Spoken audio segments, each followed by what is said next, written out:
Lakshadweep versus Maldives. अब ये debate अपने को काफ़ी ज़्यादा देखने को मिल रही है लास्ट के कुछ वीक्स से, और बॉयकॉट मालदीव ट्विटर के ऊपर ट्रेंड भी कर रहा है। तो अब हम जानने की कोशिश करते हैं कि यहाँ पे बॉयकॉट मालदीव ट्रेंड कर क्यों रहा है।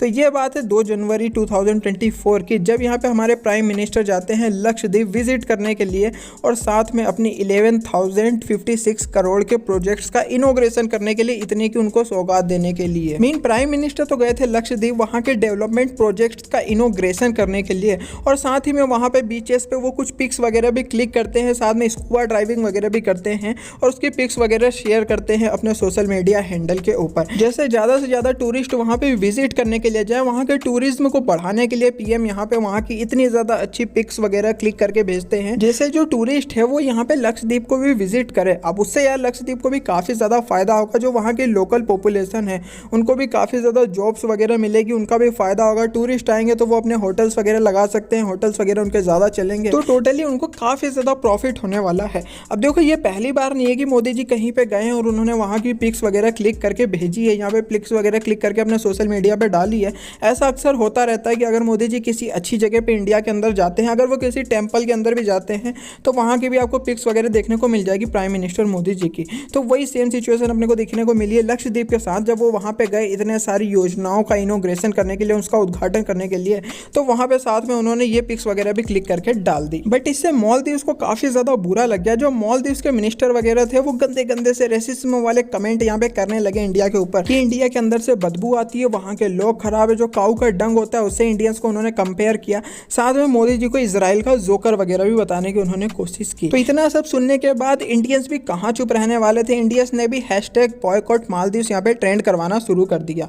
अब ये जब ट्रेंड होने लगा यहाँ पे, तो इसके बाद यार मालदीव्स की गवर्नमेंट ने भी एक्शन लिया, और जिस मिनिस्टर ने यहाँ पे ये सब गलत से कमेंट वगैरह करे थे उनको यहाँ पे सीधे ही सस्पेंड कर दिया गया। बट यार यहाँ पे सोचने वाली बात ये होती है कि अगर मोदी जी इंडिया के किसी आइलैंड के ऊपर जाते हैं, क्योंकि इंडिया के अंदर ही आता है लक्षद्वीप भी, इंडिया के अंदर ही आता है अंडमान निकोबार भी, अगर वो इंडिया के किसी आइलैंड के ऊपर जाते हैं तो उसको मालदीव्स को इससे क्या प्रॉब्लम हो सकती है। अब मालदीव को ये लगता है कि यार यहाँ पे मोदी जी अपने यहाँ पे टूरिस्ट को बूस्ट करेंगे, तो जो वहाँ के लोकल टूरिस्ट हैं इंडियंस है वो यहाँ पे लक्षद्वीप पे जाएंगे मालदीव्स की जगह। और मालदीव्स के अंदर सबसे ज़्यादा जो टूरिस्ट आते हैं वो इंडियंस ही होते हैं, इंडिया के लोग ही सबसे ज़्यादा मालदीव्स के अंदर जाना पसंद करते हैं। अब अगर वो इंडिया के लोग लक्षद्वीप पे जाना शुरू कर देंगे तो मालदीव्स का तो पूरा धंधा ही बंद हो जाएगा भाई, उनकी जीडीपी काफ़ी ज़्यादा गंदी तरीके से क्रैश करने वाली है। तो उन्होंने यही सब सोच के यहाँ पे सीधा ये सब कमेंट्स वगैरह मार दिए। बट यार ये कुछ नई बात नहीं है। जो यहाँ पे लेटेस्ट मालदीव्स के पीएम बने हैं मेजू, उन्होंने अपने इलेक्शन की कैंपेनिंग के दौरान उनकी रैलियों में इंडियन आउट के स्लोगन्स लगवाए, इंडियन आउट की टी-शर्ट वगैरह पहनी, और इन्होंने ये बोला कि जब हमारी गवर्नमेंट बनेगी तो हम इंडियन के जो सोल्जर्स हैं हमारे मालदीव्स के ऊपर, उनको वापस इंडिया भेजने का काम करेंगे। बट मालदीव्स जो इंडियन के सोल्जर को वापस भेजने की बात कर रहा है, तो हम पहले जान लेते हैं कि कितने सोल्जर्स हैं इंडिया के जो मालदीव्स के ऊपर अभी हैं। तो यार 77 सोल्जर्स है जो कि अभी मालदीव्स के ऊपर हैं, बट यार वो विदाउट वेपन है, मतलब वो खाली हाथ है, और वो सिर्फ इसलिए है कि इंडिया ने कुछ हेलीकॉप्टर वगैरह मालदीव्स को फ्री में गिफ्ट किए थे, जिसकी मदद से मालदीव्स के यहाँ अगर किसी को बीमारी वगैरह होती है तो वो उसको एक आइलैंड से दूसरी आइलैंड पे पहुंचा पाए हेलीकॉप्टर की सहायता से। क्योंकि यार देखो जो मालदीव्स है वो एक आइलैंड कंट्री है, तो वहाँ पे यार मतलब मेनली रोड वगैरह तो बन नहीं सकती उतनी ज़्यादा कनेक्ट करने के लिए, तो वहाँ पे हेलीकॉप्टर्स वगैरह की काफ़ी ज़्यादा नीड होती है, इसलिए इंडिया ने फ्री में गिफ्ट किया था मालदीव को। अब उन हेलीकॉप्टर की सर्विसिंग के लिए हमारे इंडिया के सोल्जर यहाँ पे मालदीव के ऊपर हैं, जिसकी सैलरी भी इंडिया उन्हें दे रहा है, मतलब मालदीव उनको किसी भी तरीके का कोई फायदा नहीं दे रहा है। एक तो हमने मालदीव को फ्री में हेलीकॉप्टर भी गिफ्ट किए जैसे उनकी लोगों की मदद हो पाए। बट ये मदद इंडिया ने सिर्फ एक बार नहीं की है, इंडिया ने काफ़ी ज़्यादा बार मालदीव की मदद करी है। और जो सबसे मेन मदद आती है वो मैं आपको बताना चाहूँगा कि 1988 के अंदर जो वहाँ के पीएम होते हैं, प्रेसिडेंट जो वहाँ के होते हैं, उनका नाम होता है अब्दुल गयूम। अब अब्दुल गयूम की यहाँ पे सरकार का तख्ता पलट करने की कोशिश की जाती है। वहाँ के जो एक बिजनेसमैन होते हैं जिसका नेम होता है अब्दुल लुतूफी, वो यहाँ पे ट्राई करते हैं कि हम यहाँ पे तख्ता पलट कर देते हैं, अब्दुल गयूम की गवर्नमेंट को गिरा देते हैं, उनको मार देते हैं और यहाँ पे मालदीव के ऊपर कैप्चर कर लेते हैं, मालदीव के ऊपर कब्जा कर लेते हैं। अब वो इसके लिए यार काफ़ी ज़्यादा ट्राई करते हैं, बट 1988 के अंदर वो यहाँ पे श्रीलंका की जो एक लोकल आर्मी होती है, people liberation organisation of Tamil Eelam, उसके अप्रोक्स 200 सोल्जर्स को वो बुलाते हैं माले के अंदर, जो कि मालदीव्स की कैपिटल है, और वो यहाँ पे ट्राई करते हैं कि कैसे तैसे करके अब्दुल गयूम का काम तमाम कर दिया जाए और यहाँ पे तख्ता पलट कर दिया जाए और मैं यहाँ पे मालदीव को कैप्चर कर लूँ। अब इसके लिए अब्दुल गयूम काफ़ी सारी कंट्रीज़ को फ़ोन लगाते हैं, लाइक श्रीलंका को, पाकिस्तान को, अमेरिका का, बट उनकी हेल्प के लिए वहाँ पे कोई भी नहीं आता है।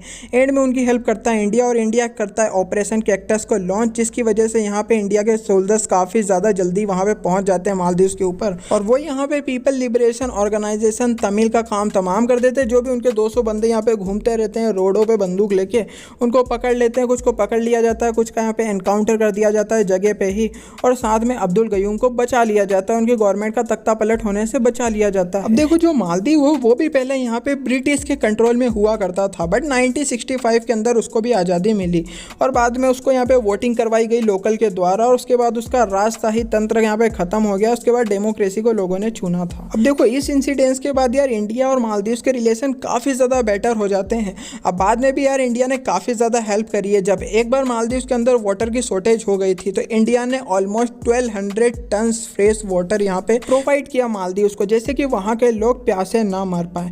बट उसके बदले में मालदीव ने क्या किया भाई, इंडिया आउट के यहाँ पे उन्होंने स्लोगन लगाए, साथ में यहाँ पे कोरोना के टाइम पे भी फ्री में वैक्सीन यहाँ पे इंडिया ने मालदीव को प्रोवाइड करी थी, जैसे कि वहाँ के लोग मर ना पाए, उनकी हेल्थ काफ़ी जल्दी रिकवर वो कर पाएँ।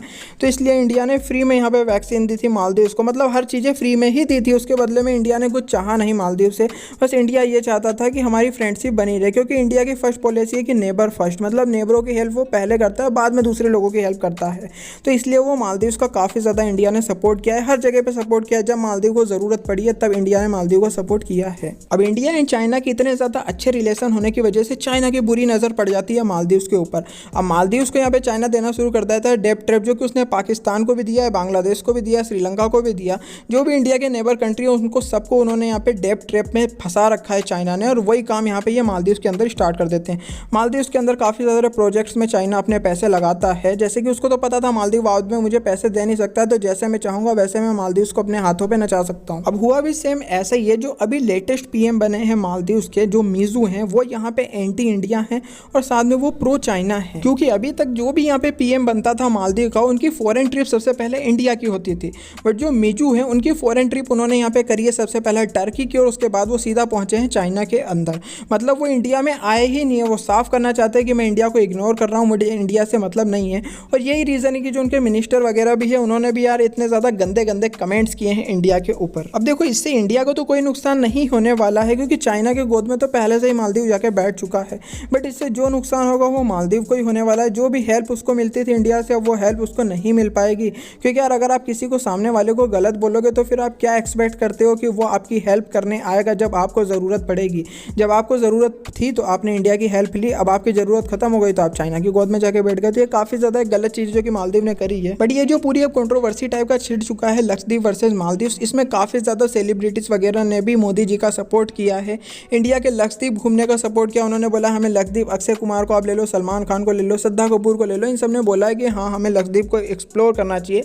एक्सप्लोर इंडियन आइलैंड करके हैशटैग उन्होंने चला रखा है। बट मैं एक चीज़ को लेकर शौक हूँ कि जो हमारे इंडिया की अपोजिशन पार्टी है, लाइक आप बोल सकते हो कांग्रेस, तो वो यार यहाँ पे ना मोदी जी का सपोर्ट कर रही है ना मोदी जी का विरोध कर रही है। तो ये देख के मैं काफ़ी ज़्यादा शौक था, बट उसका भी आंसर मुझे मिल गया जब मैंने यहाँ पे इरीना अकबर का एक ट्वीट देखा कि उन्होंने ये बोला कि लक्षद्वीप की जो टोटल पॉपुलेशन 97% वो मुस्लिम है, वो मुस्लिम रिलीजन को फॉलो करती है। तो वो यहाँ पे ये बोलती है कि मैं यहाँ पे मालदीव का तो बॉयकॉट नहीं कर रही हूँ, बट मैं यहाँ पे लक्षद्वीप का सपोर्ट करती हूँ, जैसे कि वहाँ की जो लोकल पॉपुलेशन है मुस्लिम से, उनको फ़ायदा हो पाए, उनकी जॉब वगैरह लग पाए, उनका प्रॉफिट वगैरह हो पाए। जब लक्षद्वीप डेवलप्ड होगा तो उनको भी फ़ायदा होगा।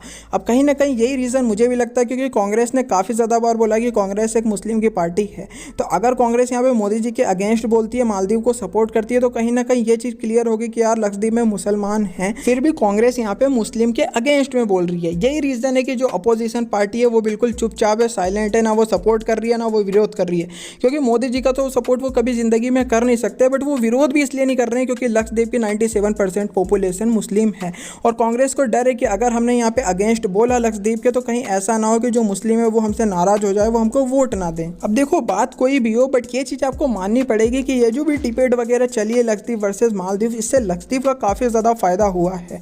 अब जो 11,056 करोड़ की इनोग्रेशन थी, जो प्रोजेक्ट्स वगैरह थे, इसका इनोग्रेशन मोदी जी ने किया, उसका तो लक्षद्वीप को फायदा मिला ही। साथ में जो टाटा ग्रुप है उन्होंने भी ये बोला है कि हम रिजॉर्ट्स वगैरह बनाएंगे लक्षद्वीप के अंदर, वाटर विलास को बनाएंगे, जैसे कि ज़्यादा से ज़्यादा टूरिस्ट लक्षद्वीप के अंदर आ पाए, क्योंकि उनको ज़्यादा फैसिलिटी प्रोवाइड होगी तो वो ईजिली यार यहाँ पे जाएंगे लक्षद्वीप के अंदर। और साथ में इसराइल ने भी बोला है कि हम भी डिसैलिनेशन प्लांट लगाएंगे लक्षद्वीप के ऊपर, क्योंकि जो लक्षद्वीप है ना वो कोरल आइलैंड है, तो वहाँ पे यार मेनली फ्रेश वाटर का कोई कोई सप्लाई होती नहीं है, रेन के ऊपर वो डिपेंड होते हैं। तो यहाँ पे इसराइल को पता है, क्योंकि इसराइल के साथ भी सेम यही सिचुएशन है कि उनको भी रेन वाटर पे यहाँ पे डिपेंड रहना पड़ता है। तो बट उन्होंने ऐसी टेक्नोलॉजी निकाली जिससे कि वो ओशियन के वाटर को फ्रेश वाटर में कन्वर्ट कर देते हैं। तो उन्होंने बोला है कि हम इस प्लांट को लक्षद्वीप के ऊपर भी सेट करेंगे, जैसे कि वहाँ के भी ओशियन से फ्रेश वाटर बनाया जा पाए। तो ये काफ़ी ज़्यादा अच्छी है, क्योंकि हेल्प कर रहा है इसराइल इंडिया की, लक्षद्वीप की हेल्प कर रहा है इसराइल। तो ये काफ़ी ज़्यादा बढ़िया बात है। बाकी वीडियो में मैंने जितने भी मेन टॉपिक थे सभी को कवर किया है। आप कमेंट में बता सकते हो कि अगर आपको मौका मिले तो आप लक्षद्वीप जाना चाहोगे या फिर मालदीव जाना चाहोगे, ये नीचे आप मुझे कमेंट में बता सकते हो। वीडियो अच्छी लगी हो तो इसको आप कर सकते हो लाइक, चैनल को कर सकते हो सब्सक्राइब, साइड वाले बेल आइकन को प्रेस कर सकते हो। वीडियो को शेयर करना अपने दोस्तों के साथ। तब तक के लिए बाय बाय।